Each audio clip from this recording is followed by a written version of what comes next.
પંચાયત સમાચાર 24 માં આપનું સ્વાગત છે। દાહોદ ખાતે વાઇબ્રન્ટ ગુજરાત રિજનલ સમિટ યોજાઈ। ₹54 લાખથી વધુની સહાયનું કરાયું વિતરણ। વાઇબ્રન્ટ ગુજરાત રિજનલ સમિટના ભાગરૂપે દાહોદના પંડિત દીનદયાળ ઓડિટોરિયમ ખાતે જિલ્લા કક્ષાના એક વિશેષ કાર્યક્રમનું આયોજન કરવામાં આવ્યું હતું। દાહોદ જિલ્લાના પ્રભારી મંત્રી અર્જુનભાઈ મોઢવાડિયાના અધ્યક્ષસ્થાને અને રાજ્યમંત્રી રમેશભાઈ કટારાની વિશેષ ઉપસ્થિતિમાં યોજાયેલા કાર્યક્રમનો મુખ્ય ઉદ્દેશ્ય સ્થાનિક સ્તરે ઔદ્યોગિક રોકાણ વધારવા અને સ્ટાર્ટઅપ્સને પ્રોત્સાહિત કરવાનો હતો।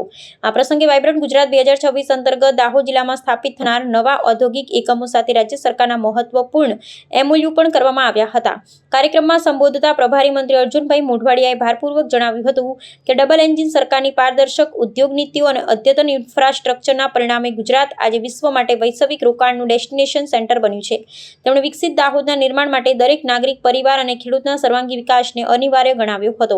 રાજ્યમંત્રી રમેશભાઈ કટારાએ પણ દાહોદ જિલ્લામાં શિક્ષણ અને આરોગ્ય ક્ષેત્રે થઈ રહેલી નોંધપાત્ર પ્રગતિની રૂપરેખા આપી હતી અને યુવા ઉદ્યોગ સાહસિકોને મૂડીરોકાણ માટે આગળ આવવા આહવાન કર્યું હતું। આ કાર્યક્રમ દરમિયાન ઔદ્યોગિક વિકાસને વેગ આપવા માટે 7 જેટલા લાભાર્થીઓને મંત્રીઓના હસ્તે મંજૂરી પત્રો એનાયત કરાયા હતા, જેમાં કુલ ₹54 લાખથી વધુના આર્થિક લાભોનું વિતરણ કરવામાં આવ્યું હતું। ઉપસ્થિત મહાનુભાવો દ્વારા પ્રદર્શન સ્ટોલ્સની મુલાકાત લઈ સ્થાનિક ઉદ્યોગકારોનો ઉત્સાહ વધારવામાં આવ્યો હતો। આ કાર્યક્રમમાં જિલ્લા કલેક્ટર, ધારાસભ્યો, અન્ય વહીવટી અધિકારીઓ, APMCના વેપારીઓ, ઔદ્યોગિક પ્રતિનિધિઓ અને વિદ્યાર્થીઓ બહોળી સંખ્યામાં ઉપસ્થિત રહ્યા હતા।